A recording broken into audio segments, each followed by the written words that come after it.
Welcome back to the Yarnyard podcast. I'm your host, Kevin Austin, and today we're here with someone pretty special, the one and only Lachlan Mitchell. Thanks for being on the podcast, brother. Mate, thanks for having me. It's good spot where we are today. I'm looking forward to this.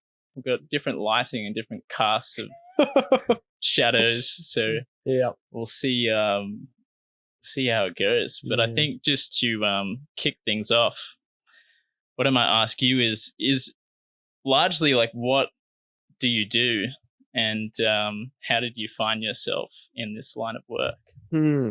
So at the moment, I'm in a transitionary phase of integrating all the work I've done over the past 3 years of like shadow work, inner child work, NLP, men's work, everything to do with, processing the core emotions that exist inside of our body, right? And, we all at some level experience anger and sadness and guilt and shame, all these emotions. But often what we don't get taught growing up is, how do we process them? How do we actually acknowledge them, accept them, and move through them? So what I do is I help people understand who they are. And I help people process the emotions that get suppressed and built up over their life, specifically with their childhood and their mum and dad, and utilizing all the different skill sets and tools. They move through it and they find themselves at a deeper level. And I found myself getting into this work when I was only 15. I did a 3-week rites of passage program out in the wilderness with my school. And so we had to write a philosophy about life and reflect on who we really were. And so that kind of was a big slingshot into self-reflection and creating self-understanding. And there was a series of additional different experiences and opportunities that I had from grade 10 to where I am now, just each year doing more and more different things like NLP or retreats or men's work, traveling. Yeah. Yeah. Wow, man. That's incredible that you did that as part of your school. Yeah. It's a great introduction. Very much so. Because I think, the reason, a large intention of this podcast is for it to be like an introduction to what shadow work is and how we can learn to integrate these like more unconscious parts of ourselves. And I think, people can go their whole lives without even looking at it at all. So to have that at such a young age, that privilege to reflect and to look at those things, it's pretty, I think it paints a picture as to like why you're on the path that you are now, I think. Yeah. Definitely. Yeah. And I think we connected online probably like 6 months or so ago. I think you've just spoken a lot about kind of like the, I guess like learning about these parts of yourself that are like unconscious. But I guess like the biggest barrier that I see is like largely what's unconscious usually stays unconscious. And I think even just the understanding of shadow work, or even the phrase shadow work, like there's a part of our psyche that shuts off. Could you explain that a little bit?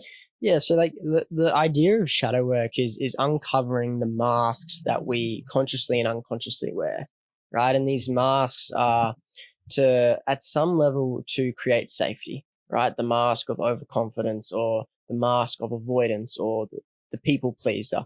All of these aspects of ourselves that are showing up in order to compensate in some way in order to maintain safety, right? And so, like, Carl Jung coined the term the shadow. It's all the things, both good and bad, in which we've hidden beneath the surface of the mask that we forgot we were wearing, right? And I like to break it down because a lot of the time in online, in modern psychology, a lot of coaching, we talk quite broadly and like high chunked, like it's a fear of failure. It's this type of fear with what drives us, and I like to break it down into. There's a modality called schema therapy. Which a guy by the name of Jeffrey Young built this in around 2004. And he basically broke down that there's well, there's 18 to 21 core early maladaptive childhood behaviors. And all of us at some level have some of these early maladaptive childhood behaviors, right? Things like unrelenting standards, things like mistrust and abuse, right? Things like fear of failure. And what happens is as we grow up, these are the things that we're exposed to in childhood. You know, we're watching mum and dad, we're watching our family dynamics, our family unit, we're going to school, and all of a sudden it's like we've got these inbuilt belief systems from the first, 7 years of our life. And what happens is that we then learn to compensate with these core fears and beliefs that drive us, right? And then shadow work comes in and helps us to actually identify what these coping mechanisms even are. And then what's driving the behavior in the first place. And what's driving it is a deep-seated fear of rejection, right? Because something happened to someone when they were 4, when their dad rejected them, or they needed something from their mum and their mum wasn't there and they felt abandoned in that moment. And so shadow work's about helping someone identify what makes them them, what drives their behavior at a deeply unconscious level. And I'm still going through my shadow work every fucking day, right? You know, when your environment's in a bit more of a hectic place, it'll flare up all the fears and insecurities and uncovers more shadows, right? Like in relationships, your partner will be a mirror and trigger you to be like, fuck, they're like, oh, like I felt that, I felt that deep inside of me. And that was the rejection part, or the part of me that feels shame, the part of me that feels unworthy, right? So that was a really long-winded question. Well said, man. I mean, I think a lot of this requires the depth as well, because it's, it is like kind of like going into, I guess, our psyche and like you can identify a pattern, but then there's the other side of things, which is just like, then how can you learn to work with that, which I think is the biggest part almost. And I think you've actually spoken to, I have it written down here, like the goal is not to like eliminate these parts of yourself. So could you speak a little bit about that? Yeah. I want to add some context. Is like when I first started self-development, there was a lot of, I'll help you remove this. I'll help you remove the fear of failure. I'll help you like process it and get rid of it. And it's like everyone has a core wound, a core thing about them that makes them them. And for me, my core wound was feeling misunderstood, going through school, not feeling understood, not having people really see me. And so when the goal is not to get rid of it. The goal is to see how it's all a gift, to see how it's already perfect, whole, and complete. And the problem is all our views of life, right? Everything's neutral until we put a lens over it that makes it negative. All right. So all our views end up being this a lopsided perception, right? Because someone with money, someone might project that they're evil and greedy, but they've got a lens that says that people with money are evil and greedy. But someone else would see that and say, wow, look at that person who's worked so hard, right? And we've all just got these lenses that has this projection of what we believe or not believe, something that's either positive or negatively charged. And for me, the goal is to help someone recognize how their core fears, their insecurities, their unconscious values are all already perfect. And the tricky aspect about that is it takes recognizing why that coping mechanism, like people pleasing, was so critical, right? Like growing up, someone might have been that people pleaser, and what they get to realize is they had to summon resilience. They had to summon power. They had to summon creativity, authenticity to some degree in order to get through it, right? And they got to see what they gained from being a people pleaser in the first place, right? And they got to really recognize the role that being a people pleaser or fearing rejection played in their life in order for them to go from, 7 to 25 years old to get to 25 and go, wow, like that fear of rejection was so powerful in helping me become this man that I am today. Right. And that's in my opinion, the most holistic aspect is not to shun it or hide away from what we see to be as bad. It's to recognize why it was so important in the first place. Right. So with anything, we're not removing the fear. We're simply recognizing that it's no longer a fear. Beautiful, man. And I think what's really powerful is like, and you know, I have my own journey and as well that's ongoing. But I think like there's so much value in coming to that place, because I think what it makes you realize is that you can change your lens, which is what you kind of briefly spoke to, which is like you could be trying to operate through this lens and this way of life your whole life, and it might have served you up until a certain point. But then I guess coming to these realizations about ourselves, we can be like, oh, like maybe everyone, like maybe life doesn't need to be as hard as it has been. Yeah. And maybe we can make like new choices and shape a different path for ourselves. And I think that's what at least from what I've seen, is that's what you're doing with a lot of kind of like entrepreneurs. And so I guess maybe just to dive into a little bit of that, like what do you kind of see as being like the most common characteristics of like people that have this like entrepreneurial mindset, but then they're kind of coming up against these blocks? And like, what do you see is able to be unlocked? The thing that makes a lot of entrepreneurs the most successful is obsession. Like they're just fucking obsessed. And for me, like I see that a lot of the time it's driven by their unrelenting standards. Like they're just perfectionists and they won't stop until they have it. And then even then they'll get there and go, oh, I don't feel anything. Oh, I did 100,000 in a month. Oh, I did 300. Oh. So their unrelenting standards is what creates results a lot of the time. There can often be a lot of fuck you energy. You know, I want to prove people wrong, right? Like growing up, they were either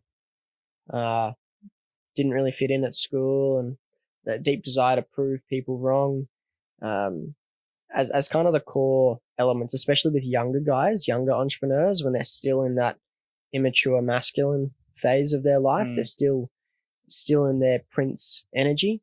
They want status, they want to be seen.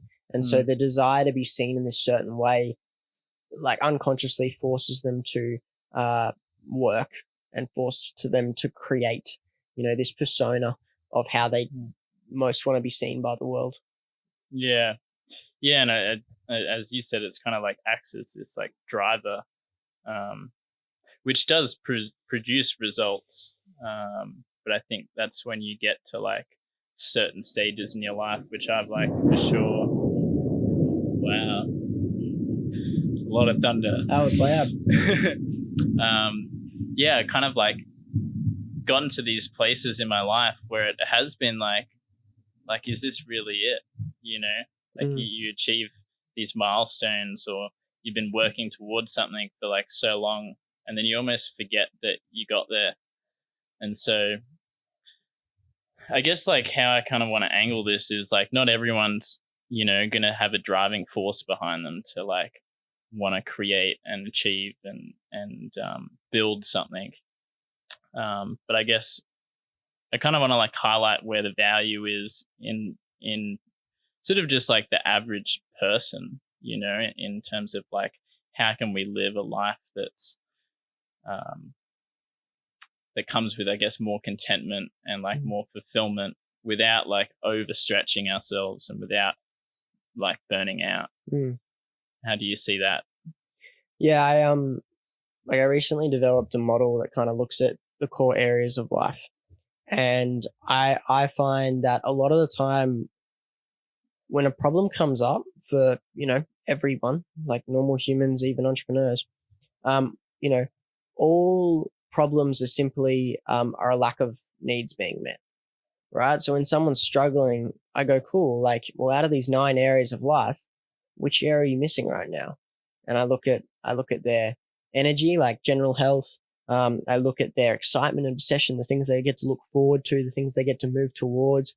I look at their environment. You know, are they in a good environment that's supportive? They get to wake up in the morning in a place like this where they feel grounded, right? What's their finances and budgeting like? What's their contribution like? What's their what is their connection and community like? So I'm looking at all these things, and I get them often to score themselves first for them to just simply see what they are actually at. And a lot of the time, they're missing a few areas, which just creates a trickle down effect where they're not getting their needs met. They don't have that healthy dopamine rewards center to be obsessed about, you know, rock climbing or building a car or chess or something random, right? Like that hobby, that aspect. Sometimes for people it's business, sometimes it's working out, etc. But for the average person, I always start with environment, like our external reality, because a lot of the time it's our external environment's going to be a reflection of our internal state, right? Of our internal belief system.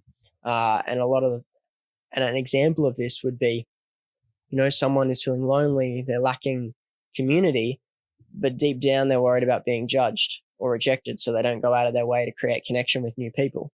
So I'll start and say, cool, well, what happens if you go and do this or this? You go and connect, you go to the rock climbing gym, or you go to the run club, you go and do these things. All of a sudden, it's like, wow, I'm making new friends. I've got more meaning and purpose. I've got more connection and stability. I've got people that I get to go to have coffee with. And it's like, holy shit, do that 2 times a week. Imagine how much more fulfilling life gets to be. Like, you know, I find myself more and more now with my clients and different individuals is I start with environment because it's an easy fix. Because if you just go and do this, all the other areas of life are going to increase, right? And it's that external need, right? The external need of stability and finances, you know, budgeting, which then means you can go out and connect with new humans, right? You can give back and contribute. You can find your community. You can create a sense of internal presence with yourself through faith or spirit, right? And have that connection that occurs. So I think that's my answer to your question is when we can truly recognize where we're at in these different 9 areas of life, and then we can work on just increasing 1 or 2 of them by a few points, there's a ripple effect through it all. Right? And it's just starting to see what are the external needs that aren't being met. Yeah, man, that's beautifully said. And I think for me, it really highlights, I can speak from my own experience, which is I tore my meniscus in my left knee. And like what it made me think about when you're explaining that is like a lot of these parts of our lives, it's almost like walking around with like, like a bung knee or a rolled ankle, and we're like overcompensating on one side to try and like, you know, we're never going to kind of like reach this capacity that we're like capable of. In my circumstance, I think the injury was actually pointing to the parts of myself that I was neglecting, which is just really interesting how that highlights it all. You're like, oh, fuck. Yeah. So yeah, I think maybe I guess I just want to bring awareness to that, which is just like, maybe you can look at these different parts of your life, and like if there's something lacking, it could just simply be like maybe just put some intention and attention into that. And it can really just change a lot. I definitely think that if someone can, like that, and that's the thing, this is free. Like you don't need to do a whole heap of therapy to make external changes, right? Obviously, if you're experiencing high levels of anxiety or depression, or like you've got these fears that are occurring, you know, you're going to have to address them. When you can play it from both ends, it happens way faster and the results are 10x, right? Because like I said before, externally, what you're lacking is going to be a reflection of what you're internally believing, right? Like, for example, in my experience, when thunder's coming in again,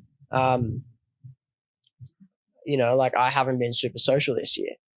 And I know that there's a belief in my head that goes, well, you haven't done enough yet. You have to work more. You have to make more money before I can go and socialize more. Because in my brain, at some level, I've got an unconscious values hierarchy, which says business and money first and then everything.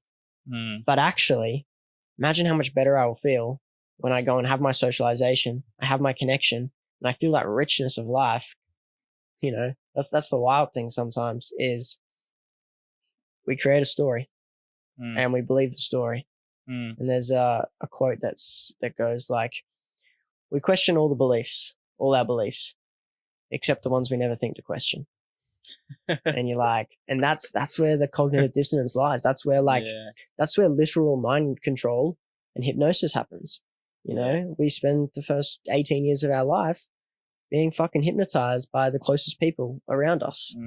And we spend the next 80 years unraveling it all. Right? Like, and that's the wild thing is everything's connected. And like my brain's like how my brain operates is I have this big visual, like I start talking to someone and I'll start connecting dots. I'll start going, okay, you got this problem because of this, and this happened when you were 4 with your mum. And then it's piecing all that together and then helping them solve it as well. I think there's a couple of things I want to touch on, but I think there's an interesting thing I think you've spoken about, which is just like the more that you can understand yourself, the more that you can start to understand others. And I feel like in your position, you probably just being able to just read people like a book. Because you've just really dived into yourself. But then I guess, a lot of the clients you're working with too. It's pattern recognition. Yeah. And the other thing I guess I just wanted to highlight was when it comes to these, like a lot of these unconscious patterns or beliefs, I think what's fascinating is that there's a part of ourselves that goes looking to seek evidence for that. And so like the more evidence we have to support a belief, like the more unconscious it becomes almost. And I guess if I was to like ask a question is like, if you like when people like come to you, or if you really wanted to like help someone and get the most out of working with someone, like how do you kind of like cut through a lot of that? It's an excellent question. I always start with like, what's the end result? Like, what do you actually want? Because, to go from A to B, we first need to identify what A is and what B is. And then I look at, well, what's the biggest bottleneck right now stopping you from getting to B? And for someone, it might be, B might be, I want a relationship with a woman or a man. And so I go, cool, well, what's stopping you from having a relationship with a man or a woman? And they go, fear. Fear of what? And it's just like I chunk down and chunk down and chunk down until we get to a core belief of, I'll be rejected, like I'm not good enough.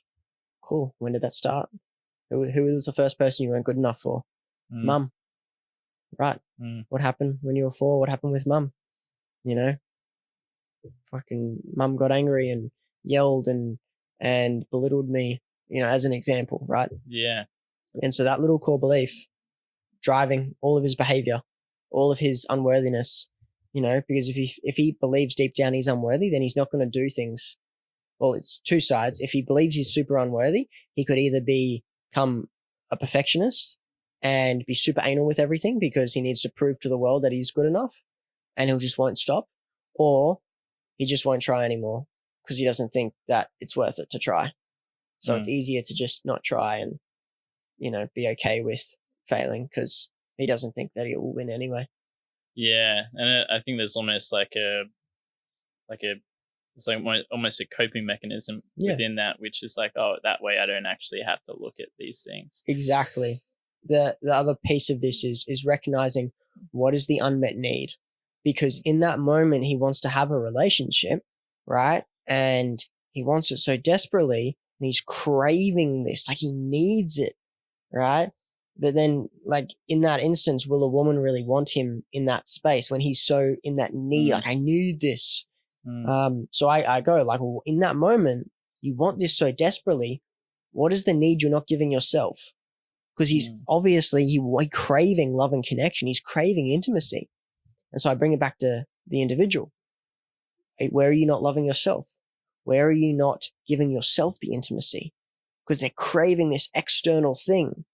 And so when you can give that need back to yourself of love, connection, intimacy, all of a sudden you're becoming a lot more whole.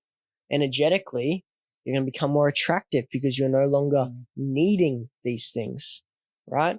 And it always just comes back to an unmet need. And when we chunk it down for that guy who had that deep fear of, has the deep fear of rejection or abandonment, he doesn't have the self-worth. He's not giving himself the recognition of his own worth, right? He doesn't feel worthy, right? So he's got that unmet, there's more thunder. He's got that unmet need of safety, that he is good enough. Beautiful, man. Yeah, it's goes really deep, and I think like what's just being highlighted to me in this conversation is that like, I think what becomes really complicated and overwhelming is like actually just trying to look at this stuff on your own. And like when you can have someone just asking, these questions, like pressing on things, it's like, oh, like why didn't I think of that? It can be really overwhelming to go into it, and like, it's like trying to it's like trying to find treasure without a treasure map. You got no fucking, you got no fucking chance, but you just end up spending a lot of time and energy doing something. And it's like people, pay for solutions with either time or money, and they use the one they value the least. Right. So a lot of people that are wealthy will just spend the money because they don't want to waste their time. Their time is more valuable. Right. And it just becomes a worth thing and a value piece. Yeah, man. Amazing.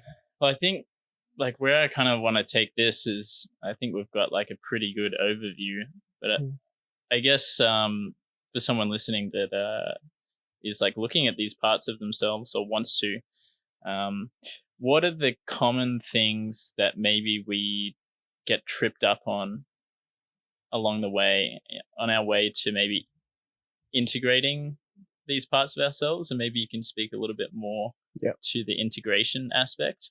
But I think something that you've spoken about is actually like one of them being almost having like too much self-awareness. So the first question being, what are the common things we get tripped up on? How to integrate it, and then the problem of self-awareness. Right. The common things that, like in general, as a population in the humanist, that I believe we all get tripped up on to some degree. Like a lot of the time we want to understand why.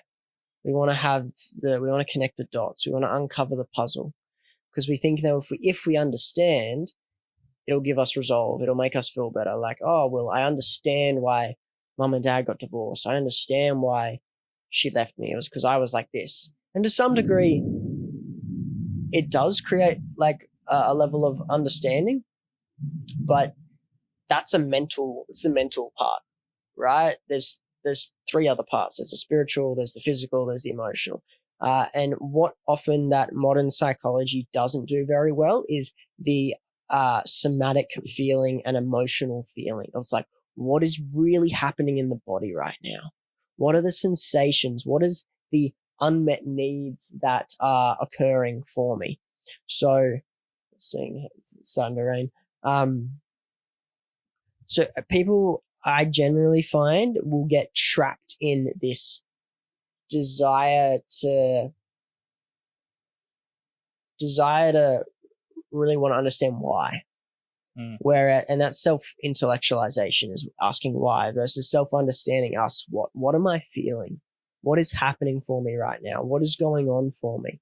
And that is often a much more important question to process, because it changes the way you're experiencing your life. When you uncover why, it'll give you clarity. But we want to start responding differently to what's happening around us. It's coming down with a lot of rain right now. Maybe we'll just give it a couple of secs. Yeah, I guess the self-awareness piece, like where that's maybe like you've tripped yourself up. I still trip it up consistently. I find that the more work that someone does, or in my case, and like other people I like other coaches I'm good friends with, I find the shadow becomes sneakier, right? Yeah. Because there is this, like, my intellectual bandwidth is this, whereas as of recently, my emotional bandwidth has not been the same. And so the intellectualization that occurs for me is just wanting to unlock and understand why versus dropping back into what. So the triggers that occur, like if in my relationship or in business, you know, at some level, it's all just reflecting what parts of me and what needs aren't being met. But in regards to what's tripping me up is because I think I understand. It's like my brain tells me, well, I don't have to process this because I already know. But that's not the case. And that's where the cognitive dissonance comes in. That's where the, avoidance comes in. And one of my biggest lessons recently is just keep being more and more open. Keep going through, like, what am I feeling? What's happening for me? And that's me personally. Some people are different, right? Yeah. I can relate to that. Yeah. Yeah. Yeah. It's almost just like, oh, well, I understand that. And so I can just move on. But yeah, understanding something intellectually doesn't mean your body understands it, I guess. And yeah, I feel like the weather outside is a little bit distracting. But honestly, I think we've got a lot of the juice. We can always run another one back someday. Yeah. It's nice though. Yeah, it is really nice. But I guess, yeah, if we were to kind of wrap things up, I guess the piece that I would just want to speak to is maybe just about the nervous system and how that plays into everything. In my experience, it's been until there's actually safety in the nervous system, it's really hard to look at these things beyond the intellectual aspect. Yeah. Yeah. Yes, it's beginning to create the awareness of how activated we actually are. So, in polyvagal theory, we look at if we're going into a fight, flight, freeze, or fawn response. And depending on the situation, depression is often a freeze response or a fawn response. Our body is shutting down. Our body is unable to process the reality of what's going on. So the only way to really cope, right, is to freeze, right, is to run. And again, that's something else that doesn't really get taught very well, is emotional regulation and the recognition of hey, well, it's not just depression.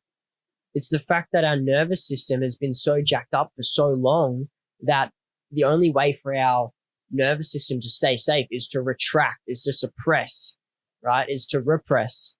And one of the most simplest things that I've talked to another coach about recently is learning how to recognize what are the emotions that are coming up, because we're unable to have a regulated nervous system if we can't realistically feel and identify what is moving through us. Like even just last night, I had a whole bunch of sadness come up, right? And and I had to drop into sadness. And then, what else was coming up was guilt. And then there was shame in my relationship of how I've been acting. And I could feel my body wanting to run away. I could feel my body wanting to close up. Like there's been times this year where, for example, my way to cope would be watching a TV series, and I would binge watch TV, and that would be how my body would react to the overwhelm that was occurring. And it's funny because I didn't really recognize and fully see how much in a freeze response I was, right? And how that then was impacting everything else in business, relationships, health. So to kind of come back full circle to your question is having the feedback loops on a daily and weekly basis to really see what was my happiness like today? What was my reactivity like today? What was my what were the emotions that came up today? And simply by starting to see that, we can see if it's averaging shit, averaging, normal, or actually operating at a higher vibration and frequency. So from a nervous system point of view, the more we can truly become present to the present state and see what's coming up, the more we can come back to a baseline. And a lot of people's baseline is low, right? A lot of people don't even have a baseline. And then we wonder why we have problems like chronic health conditions, mental health conditions, physical conditions, right? The body is compensating in whatever it needs to in order to maintain safety, right? So nervous system is everything. Yeah, beautifully said, man. I think you really summed that up quite well. And it is really interesting, like when you frame it like that and you really look at the world, like I think 99% of people are kind of walking around in this like heightened state, and like ourselves included at times, we're only probably learning like how to bring ourselves back to this like baseline as a culture, like for the first time in I don't know how long. Long time. Probably contributors being like technology and like how fast paced the world is, stimulants. Yeah. I also find like a lack of community and like a lack of sharing knowledge, and all of a sudden there's like one centralized way. Like, if you have mental health problems, you go to the psych and you only talk to the psych.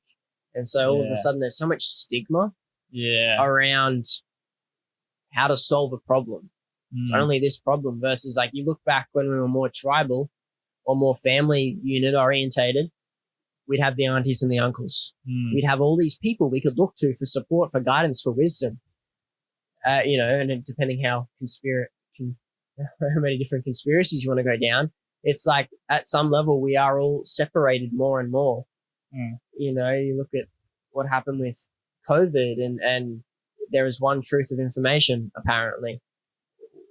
But, when we don't think to question why or how is this like the case, or we chunk down into the deeper essence of the facts and the data, when we don't have that, we stop questioning, we stop being as curious, we stop being as open. And, humans have evolved and expanded because of our openness and curiosity. That's literally what's made us us. Yeah, absolutely. And I think what's interesting within that is like maybe in more of a community setting, whether that's family or friends, is we kind of will probably lean into these parts of ourselves that are maybe quite wounded, like, the fear of being seen, being heard, being vulnerable. And I think just that being maybe a huge catalyst to like how our nervous system responds when we're actually in those environments that remind us that it's safe. But we kind of, now we're in a environment where we just kind of a lot of the time choose to then just be by ourselves, or we shut ourselves off without that conscious understanding. And it's I can see that being a big thing that's holding a lot of people back, held me back a lot. Yeah. Yeah. It's what we perceive as safe. And we'll do what is safe. We'll watch porn, we'll watch TV. Yeah. We'll stay in our bubble. The more we come back to connection and community, the more support systems, the more engagement, the more love. Like, I went to a bush stuff this year, and I couldn't believe how much like love and connection there was. You know, like, you know, yeah, people are partying and taking things all night, but like, you know, next morning, everyone's doing yoga, everyone's doing sharing circles. And it's just, I was like, wow, this is really beautiful. Yeah. And the core of it, like, we're social creatures, and when we lack that, you know, we end up being zoo animals, like, it's a good way to put it, man. shut in and feeling trapped. And all of a sudden the nervous system's responding. We must compensate through less, you know, productive means of regulating. Yeah. Beautiful, man. Well, yeah, I think we've covered everything that I wanted to look into and speak to you about. I think the only other thing was like identity, but I feel like we've really touched on everything that I wanted to. So what I want to maybe just give you the opportunity to do is just for anyone listening that wants to find you, where they can find you, and how they might want to, if they do want to work with you, how they can do that. Yeah, I'm on Instagram at Lachlan.Mitchell __. And from there you'll find a whole bunch of videos and some YouTube videos explaining core aspects and core things. And yeah, if you're interested in diving in, just send me a message and we can have a chat. Yeah. And is that AI test like public? Yeah, the AI test is public. It's on one of the Instagram posts. You just have to comment test, and you'll get an automatic test sent to you. And I'll be building out more of these tests that will shorten the feedback loops and understanding of self. Beautiful, man. Yeah, I'd highly recommend that to anyone. I gave it a bit of a go with my partner as well, and it was, if you want to look at yourself on a piece of paper, like laid out, you're like, holy shit. Yeah. Well, thanks for your time, man, and look forward to running it back. Well, absolutely. Yeah. I'm keen. That was a great chat. Yeah. Sweet, bro. Cool. Beautiful. Thanks, that was cool. I like the rain coming in. That was fun.